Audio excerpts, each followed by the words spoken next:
আমার স্বাদের অনেক ভিডিওই তোমাদের সঙ্গে শেয়ার করেছি, কিন্তু নিজের ভয়েস দিয়ে কোনো ভিডিও আপলোড করা হয়নি। শুধু কিছু রিলস আপলোড করা হয়েছে, ফটো দিয়ে কোনো একটা রিলস আপলোড করা হয়েছে। তো দিনটি ছিল আমার স্বাদের 7 মাসের স্বাদ। আমার শ্বশুর বাড়িতে স্বাদটা দেওয়া হয়েছিল।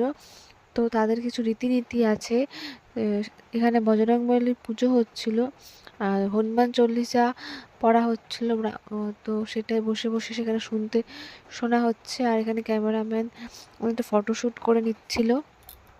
যেহেতু আমার শ্বশুরবাড়িতে অনেক নিয়ম, তো অনেক সকাল থেকেই পুজো শুরু হয়ে গেছিলো। প্রায় 7টা থেকে পুজো শুরু হয়ে গিয়েছিলো। আমাকে ঘুম থেকে উঠতে হয়েছিল সেই 5টার সময়। ঘুম থেকে উঠে রেডি হয়ে 7টার মধ্যে আমাকে চলে যেতে হয়েছিল। আর এখানে দেখো, তো পুজো শেষ করে আমরা চলে এসেছিলাম আরেকটা আশীর্বাদ পর্বে। তো মা এখানে আমাকে আশীর্বাদ করছিল। তো আমাকে একটা সোনার টিকলি দিয়ে আশীর্বাদ করলো, আর শাড়ি আলতা সুতো যেগুলো দেওয়া হয়। ঠিক আছে, মা এখানে আশীর্বাদ করছে, একে একে সবাই আশীর্বাদ করছিল।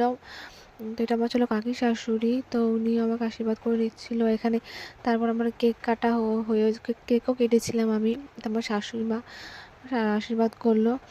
তারপর আমাকে সবাই খেতে দিল। খাওয়ার পরে আমি খাচ্ছিলাম। তো ওখানে ফটোশ্যুট হলো। মাছের মাথা নিয়ে বললো ক্যামেরাম্যান বলল মাছের মাথা ধরে একটা ফটো তুলতে। তারপরে আমার প্রচণ্ড খিদে পেয়ে যায়, আর আমি খেতে শুরু করে দিই। আমার সামনে অনেক লোক ছিল, কিন্তু আমার খুব খিদে পাচ্ছিল।